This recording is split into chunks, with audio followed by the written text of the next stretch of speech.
My parents said, it's just not the right time for me and my kids to come for Christmas. But my sister's coworker and her dog were there. I just sent a photo of the gifts. 10 minutes later, my mother called 24 times in a row. I ignored everyone. Then my father showed up and knocked on my door. Without thinking twice, My parents didn't need me or my kids this Christmas. Not until they saw the photo. Up until then, we were politely excluded. It's just not the right time, my mom had said like she was reading off a script. With everything going on, it'll be simpler if it's just us and your sister this year. Us and your sister. Not the family. Not everyone. Just them, my sister, and apparently her coworker. And the coworker's dog. That part still stings. They said the house was too full, too chaotic for me and the kids. But there was room for a woman none of us had ever met and her dog. I didn't fight them. I'd gotten used to this pattern over the years. My sister could do no wrong. Married rich, worked part-time at a job she didn't care about, never sent money when our parents needed it. Meanwhile, I covered half their bills last month, sent groceries, even fixed their Wi-Fi. But this year I had gone all out. I'd been working extra jobs since last February, quietly putting money away, skipping things I needed, saving every bit I could. Because their car, the one held together by duct tape and hope, was finally beyond repair. I saw my dad walking home from the mechanic one day last spring. He didn't know I was watching from my car. I made up my mind right then. I was going to buy them a new one. Nothing flashy. Just a reliable, clean, beautiful Honda. Paid in full. Title in their name. It was parked in my driveway Christmas morning. Red bow and everything. The kids and I were going to surprise them that night. Dad, we stayed home. The kids were confused, kept asking when we were going to Grandma's. I just said plans changed. We made pancakes in the shape of snowmen, watched movies. I was holding it together until I saw the pictures online. My sister had posted them. Her stupid husband in a Santa hat. My mom smiling like this was the happiest she's been in years. The coworker had brought wine. The dog had its own stocking. There were 11 people in that room. But not me. Not my kids. I didn't say anything. I didn't comment. I didn't text. I just walked outside, stood next to the car and took a photo. I sent it to my mom. No words. Just the image. 10 minutes later she called. 24 times. I didn't answer. Half an hour later someone knocked. It was my dad. And without thinking twice I opened the door. He looked like he had rushed out the door the second he saw the photo. No jacket. Just a hoodie over a flannel, breath visible in the cold. He didn't even say hi, just glanced past me toward the driveway. Is that real? He asked. It was. I told him it was. Emphasis on was. I think that's when it hit him. That the moment he and my mom decided me and my kids weren't worth squeezing into the holiday plans, they also decided to miss out on what I'd been planning for almost a year. He didn't say anything. Just walked inside like he still lived there, which in some ways he kind of did. I still pay part of their utilities. The kids heard him and ran straight to him like everything was normal. They still didn't understand that we weren't going to Grandma and Grandpa's. That we weren't invited. He hugged them. Genuinely. Like he was ashamed to look at me but needed to see them. Then he dug around in his hoodie pocket and pulled out two small things. A plastic dinosaur still in its packaging and a keychain with a tiny flashlight on it. One of those ones they keep by the checkout lane at gas stations. The kids didn't care. They lit up like they just unwrapped gold. Thanked him, hugged him. My dad smiled, but it didn't reach his eyes. We sat down in the kitchen. I made coffee for both of us, not because he asked but because I still wanted this to be civil. Then I told him everything. From the day I saw him walking home from the mechanic and decided I was going to fix this. How I took on extra freelance work, sold a few old pieces of jewelry, canceled everything that wasn't essential. I told him how I scraped and planned and saved so that for once they wouldn't have to worry. So that their car wouldn't leave them stranded or worse. And then I told him how it felt. To be told that me and the kids weren't welcome. That it's just not the right time. To open Instagram and see my sister, her lazy husband, a coworker no one knows, and a dog, all smiling in front of the fireplace where my kids' stockings should have been. He didn't interrupt. Not once. He didn't even defend my mom, not really. He said something about how your mother was just trying to make it easier this year. But he said it like he didn't believe it either. I told him flat out. The car's not happening. I'm returning it. Even if it costs me. The dealership already said I'd have to pay a 7% restocking fee, which is a few grand I won't get back. But at least I won't feel like a sucker. He stared at his coffee, then back at me and said nothing. Just nodded slowly. Then he stood up, hugged the kids again and left without looking back. I thought that was it. But about 2 hours later my phone started going off. A text from Aunt Lisa. Then one from my cousin in Florida. Then two from my mom's next door neighbor, of all people. Apparently my mom had already started telling people I'd bought a car just to dangle it in front of them and take it away. That I was being spiteful. That I was punishing them. That I was ruining Christmas for everyone. By nightfall I had 15 missed calls and more texts than I could count. My favorite was the one that just said, "I heard what you did." Well, the only person who hadn't said a word? My sister. Which was almost impressive, considering she usually can't keep her mouth shut about anything. Either she was avoiding it or she was saving up for something worse. New Year's was coming and the silence from her felt like a warning shot. New Year's Eve came with snow, silence, and a thick tension that didn't move even with the fireworks. The kids stayed up, giggling on the couch with mugs of hot chocolate, paper crowns on their heads. We watched the countdown on TV, and when midnight hit I hugged them and told them I loved them. I meant it. Always do. At 12:07 a.m. my dad texted me, "Happy New Year. Can I stop by tomorrow?" Just me. I stared at the screen for a few seconds before replying, "Sure. Morning is best." He showed up the next day with a box of old family photos. Nothing rehearsed, no drama. He said he wanted to talk, but also wanted to remind me that not everything in our family had to be what it had become lately. That once, a long time ago, it was better. Simpler. He said he hadn't slept much since Christmas. That the kids' faces haunted him a bit. That he kept hearing the way my son asked him if they'd done something wrong. I told him no, they hadn't done anything wrong. I let myself believe for too long that trying harder would fix everything. That if I worked myself to the bone and proved myself enough times, maybe I'd finally be enough for my own parents. But they had made their choice and it wasn't me. It never was. He said he was sorry. And he meant it. That part mattered. We talked for an hour. He didn't beg for the car. Didn't even bring it up. He just asked if we could find a way to be better. For the kids' sake. I said we could try, but I wasn't making any more one-sided efforts. If he wanted a relationship with me and the kids, he'd have to show up. Really show up. And stop letting my mom run everything like she's some queen sitting on a throne made of guilt trips and double standards. He nodded again. Said he understood. Said he was going to talk to her. That was the part one knew would blow everything up. And I was right. By the next morning I had 8 new texts from my mom. Not apologies. Not attempts to make peace. Just pure, unfiltered venom.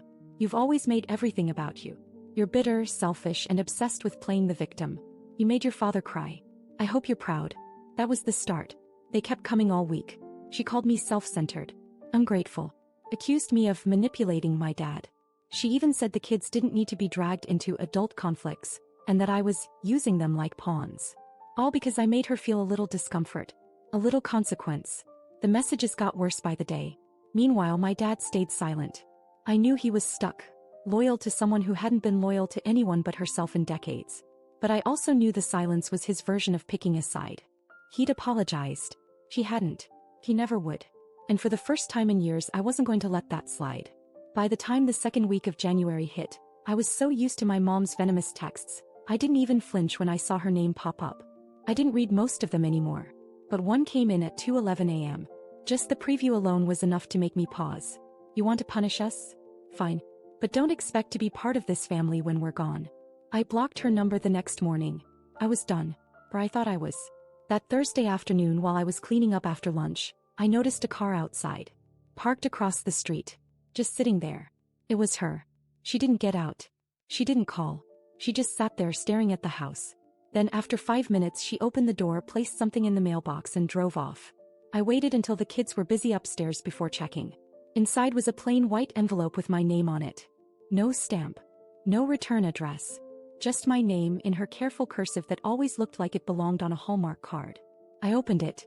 There were 4 Polaroids inside. One of me as a kid, passed out on the living room floor hugging my old bear. One of me and my sister at prom, arms awkwardly slung around each other. One of my kids in the backyard at her house, laughing, covered in popsicle stains. And the last one, the one I had sent her. The car the bow my driveway. On the back of it she had written in pen, "So much hate. For what?" No signature. No explanation. Just that sentence. I stood there holding it for way too long. Then I shoved the whole thing in a drawer with some expired coupons and let it sit there, like the rest of the junk that wasn't worth throwing away but definitely wasn't worth keeping. 2 nights later the doorbell rang at 9:30 p.m. I wasn't expecting anyone. I peeked out and saw my dad standing there looking like he'd aged 5 years since the last time I saw him. He didn't look angry. He looked done. He handed me a small paper bag and said quietly, "This is for the kids." Inside were 2 small wrapped boxes and an envelope. The gifts were simple but sweet. coloring books, puzzles, one of those magic marker sets my daughter loves. Not flashy, just thoughtful. The envelope had a check in it. $500. The memo line read, "For the ones who matter." He said he couldn't change her. But he wasn't going to keep defending her either. And then, before leaving, he said something strange. She found the title. "The one you left in the desk drawer last month." I froze. It was true. I had dropped off some paperwork for their Medicare stuff and must have left the title to the Honda in there by accident. I hadn't even realized it was missing. "She knows about the car," he said. "She thinks you're still going to give it to us." That explained a lot. The stare from the car. The Polaroid. The sudden obsession with framing me as the villain. But it also explained the silence from my sister. He'll know. Not even 24 hours later I got the text. "So are you going to help our parents or not? Or are you just going to keep making everything worse like always?" I didn't respond right away. But I was already planning my answer. She had no idea that the car was going back, and that I was going to make sure she watched it happen. Monday morning started with another notification. Group chat, family check-in. That alone made my stomach turn. My sister had started it. She added our aunt, a cousin we hadn't seen in 5 years, and even someone labeled Mom's friend Brenda. Like this was a campaign launch. The messages were a combination of guilt, manipulation, and outright lies. My sister had sent carefully edited screenshots of our messages, cropped to make it look like I'd exploded out of nowhere. Comments about me dangling a gift like a weapon, poisoning the family dynamic, and my personal favorite, letting bitterness destroy Christmas. My cousin said, "You could have handled this differently." Brenda chimed in with, "Your poor mother. She's still recovering emotionally." And Aunt Laura sent, "If your father has a heart attack over this, I hope you can live with it." I didn't reply. I just left the group. By mid-afternoon, my godmother texted me privately. "Mary, I know there's more to the story. I just hope you're okay." I told her I was fine. And I was, mostly. Then around 5 o'clock my phone rang. My sister. I answered. She didn't even say hi. She jumped straight into it. Mom wasn't sleeping. Dad looked broken. I had caused an emotional crisis in the family.